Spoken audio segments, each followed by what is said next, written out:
What's up, guys? It's your boy Ernest, back again with another video. This is actually going to be the closing Miami Heat video for the 2021 season, guys. It's been one hell of a ride. Let's get to it. Didn't really go well for the Miami Heat this year, guys. A lot of ups and downs this season. Ended with a sweep. Not the good way, the bad way for us. Miami Heat got their ass whooped by the Milwaukee Bucks. 4-0 clean sweep. I know all the Miami Heat haters, all you Milwaukee Bucks supporters, you're laughing. You know, you're calling Miami Heat flukes from what we did last year in the bubble. And you know what? You got all the right to say that. But at the end of the day, you see this banner right here? We got 3 championships in the last 15 years. Not a lot of NBA teams can say that. So for all of you haters talking crap, if you don't like that, you know where you can go, right here. Miami Heat fans, we're not hearing that noise. We just move on to the next season. Couple things to look forward to for next year. A couple things to look forward to for this offseason. Let's talk about it. So, Miami Heat didn't do that great. You know, we ended with a 6th seed, got swept in the first round. This wasn't our year. Part of me thinks, you know, yeah, it was a lot of injuries that happened this season, guys. We know the drill. The beginning of the year, we couldn't get it right. Most of the players were out with COVID. Jimmy was injured. Bam was injured. Tyler Hero was out. Dragic was out. There was a lot of guys that weren't playing. I feel that the chemistry of this team, you know, didn't coincide this year. And then also the fact that, you know, they went really far in the bubble last year and the season started just 2 months afterwards. So not a lot of rest time for the Miami Heat guys. Let's take this into a factor. I'm not going to use this as an excuse, but let's take it into a factor. The 4 teams that made it to the conference finals in the bubble were the Lakers, the Nuggets, the Heat, and the Celtics. The Heat and the Celtics have already been eliminated. The Nuggets are on the verge of a battle with the Portland Trail Blazers. You don't know how that one's going to go. And then the Lakers are on the verge of losing to the Phoenix Suns tonight. So not all the teams doing that hot in the playoffs because a lot of them are burnt out. Yes, they're athletes, but they're human beings. So I don't know if you guys have played athletic sports. I have. I played basketball, football. I'm a current professional wrestler. I know how those aches and pains feel the next day. It ain't fun. The body can only take so much, guys. You got to understand that. So like I said, I'm not using that as an excuse, but I do feel it took a factor into this season. So it wasn't that great for the Heat. You know, you got guys like Tyler Hero, Goran Dragic that weren't their selves from last year. You know, Dragic was pretty much our best player, our best scorer. I'm not going to say the best player. Dragic was our best scorer in the playoffs in the bubble last year. He went down against the Lakers. Hasn't been the same since. Tyler Hero was having some monster games in the bubble. 30-point games, busting it down against the Celtics and the Lakers. We didn't see that this year. Duncan Robinson was lights out last year. He was the most feared man when the ball was in his hands in the bubble. This year, really good. Still an assassin, not as great. So the Miami Heat had a downfall this year, guys. It is what it is. So we look forward to next year. What do we look forward to? The possibility of having a new team. Pat Riley recently put a post saying that the Miami Heat are just mentally drained. Mentally and emotionally drained. Not physically, mentally. So I believe this is a season that the Miami Heat's going to have to go back to the drawing board. We won in 2020. How can we get back to that? Another problem that we did in the middle of the season, we traded a bunch of our players. You know, we took away the chemistry. You brought in guys that didn't really fit well. You know, you got Trevor Ariza that did great. Nemanja Bjelica didn't do anything on this team. Victor Oladipo got injured. So the trades looked good on paper when it happened, but bit us in the ass towards the playoffs. So this year we're going to look to restructure this team. How are we going to do that? Well, let's talk about the players that are going to be under contract. There's only 5 of them. You got Jimmy Butler, Bam Adebayo, Tyler Hero, Precious Achua, and KZ Okpala. Awesome. So you got to build a team around those 5 guys. Now, the free agents are Victor Oladipo. Screw that guy. Don't want him back. I don't care what anybody says. No. Trevor Ariza, I would love to bring Ariza back, but with the type of season he was having, the type of games he was doing, he was having like James Crowder-ish Miami Heat games. He might command a little bit more money, somewhere in the realm of like 9-10 million a year. I don't know if Miami's going to swing that. You got Haslam, that's up to Haslam. You bring him back. He can come back every year. With Haslam, you pay him back from all that money he gave up in his prime to be with the Big Three era. This is basically us paying him back.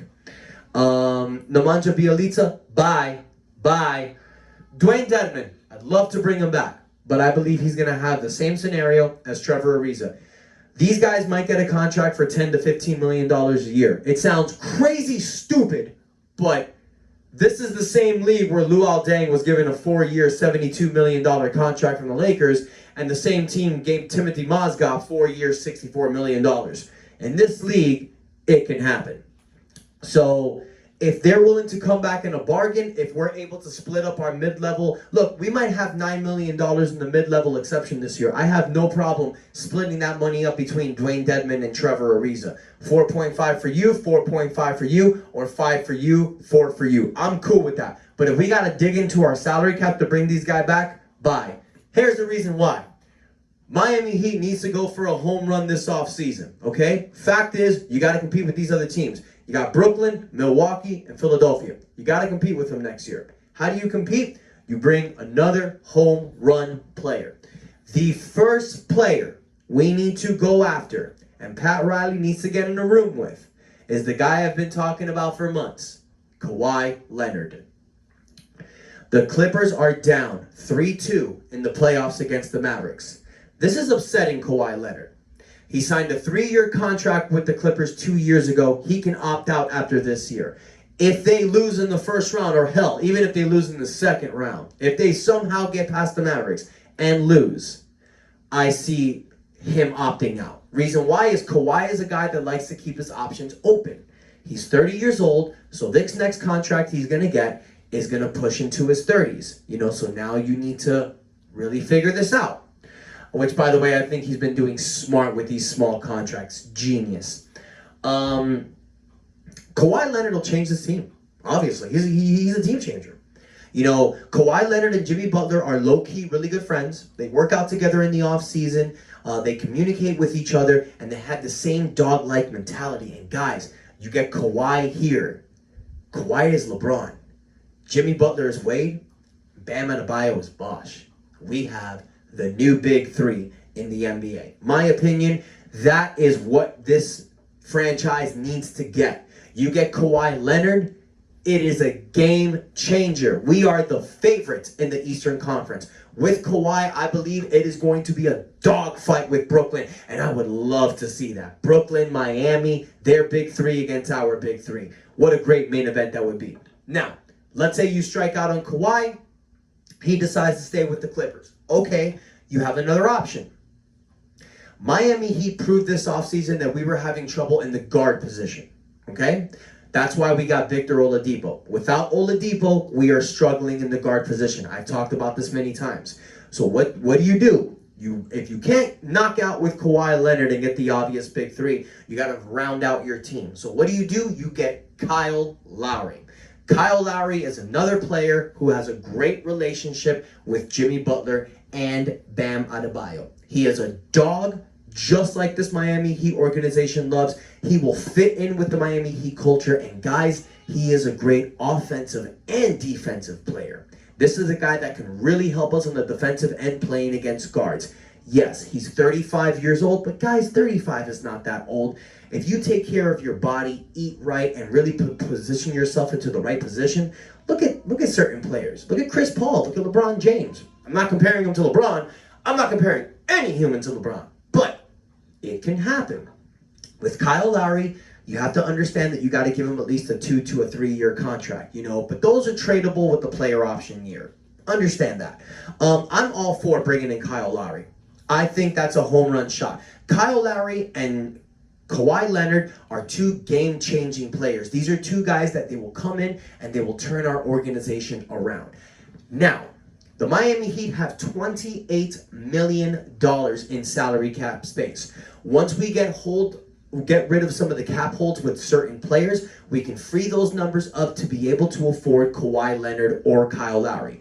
Kyle Lowry is going to be more easy to afford. Kawhi Leonard's going to demand the max. So in order to get Kawhi Leonard, you might have to make some moves. Guys, this means, unfortunately, possibly trading Tyler Hero, Precious Achiuwa, and KZ Okpala. Andy Ellisberg, our money guy for the Miami Heat, is the greatest man in the business for that. He knows these numbers better than anyone in the league. If anyone can make it happen, it's him. So I believe he can find a way to make this work with us keeping Tyler Hero. I don't know if it's possible, but it's likely. But if you don't get Kawhi Leonard and you end up getting Kyle Lowry, then you can make all this work. Now, you have two players that are restricted free agents. Kendrick Nunn and Duncan Robinson. Guys, I don't think Kendrick Nunn's coming back. Miami's going to offer them both qualifying offers, and that's going to give them the opportunity to match any team's contract that's given to them. But that's going to count. But what they need to do is they need to get a commitment from Kawhi or Kyle Lowry before they do that. So what they need to have is a handshaking agreement with Duncan Robinson that says, hey, let us sign one of these players first before you agree with a contract with another team.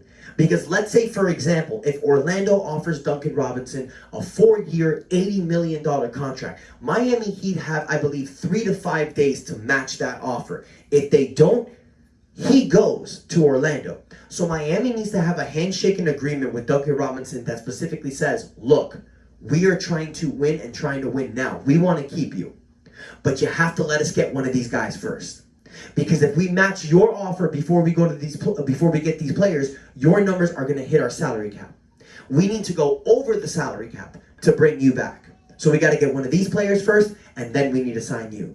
But Duncan Robinson can just only care about himself and say, hey, when a team offers me my money, I'm going to take it. It's really all depending on him, guys. That's the way this stuff works. You can't really play NBA 2K. NBA 2K is really black and white. With the NBA, there's a lot of gray areas. There's a lot of times where teams are like, hey, don't take this money on this date. Let me get this guy first so I can go over the cap to get you. There's a lot of under-the-table, unspoken agreements that happen in the NBA. I just want to shed a little light on that. So, guys, this is what we need to do to continue the winning for the future. Jimmy and Bam are our core players. There has been talks that Jimmy Butler is looking to get his extension with the Miami Heat. He's looking at a 4-year, $181 extension. Jimmy's 32. He's trying to secure the bag until he's 36 years old. And I get that. I'm cool with it.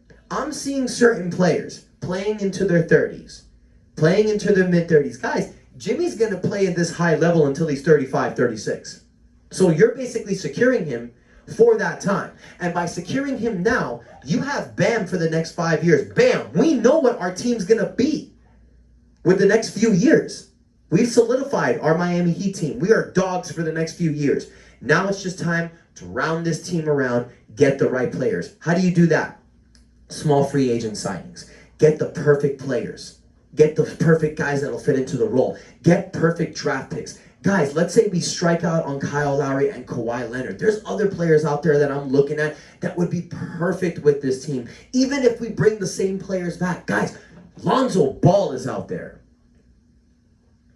Guys, I love Lonzo Ball. 6'6" point guard. Can handle the perimeter. Can handle the distribution of the ball. Guys, Lonzo Ball was known as a distributor in college. That's how he got so popular. He wasn't known as a scorer. Lonzo Ball comes to this team, I believe he can average over 10 assists a game. Because what's going on with the Heat is Jimmy Butler has to have the ball in his hands at all time.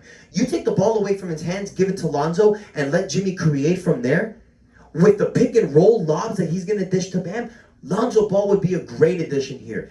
Get a Lonzo Ball. How are you going to do that, though? He's a restricted free agent. The Pelicans are going to match anything the Miami gives him. So what you offer the Pelicans is a sign and trade. That's simple. Because if you're going to bring Lonzo Ball to this team, it's because you're not going to have Duncan Robinson anymore. So you're going to do a sign and trade for Duncan for Lonzo Ball. Now call me crazy. I love Duncan. Duncan's a 3-point specialist. But what we need on this team is a guard that can lock down the other team's best guard player and that can create for us offensively. I'm willing to sacrifice in order to get this team better. I don't want to wait for years for us to succeed. I want 2020 again. Not COVID. No. I want the Miami Heat success. And in order to get that, you got to fill out little players in this roster and get the right pieces. Another great piece the Miami Heat needs to look at, guys. This is my wild card free agency pick that the Miami Heat should look at. Lou Williams.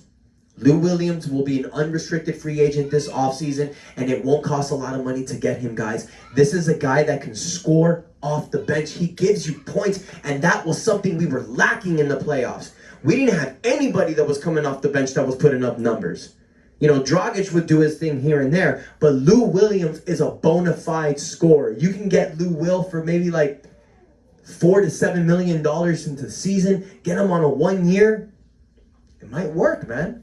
So these are my plans, guys. These are my ideas. These are my keys for the success of the Miami Heat. I want to hear from you guys. Obviously, this was a bad season, but let me hear your thoughts on how you feel this season went. What do you think hurt us the most? Do you think the trades in the midseason is what killed us, that kind of broke up the chemistry? Do you think the injuries, you know, the fact that we played so far in the bubble? Let me know your thoughts, guys. Hit me up with some questions. Let me know what you guys want to see in the offseason. Let me know your opinions on some certain free agents that you're thinking of. Maybe there's somebody I didn't talk about that you would like on the team better. Let me know. Hit me up with some questions. Let me know what you think, guys. Most importantly, guys, show this page some love. Hit the like button. Comment. Subscribe. Most importantly, guys, subscribe. Let's get the followers up by the end of this year. I want to thank you guys for your support. I want to thank you for sticking by me, guys. The Miami Heat is our team, and we will be better next year. I feel it. I know it, guys. Thank you so much for the love, guys. And until next time, it is your boy Ernest out, and that's enough said.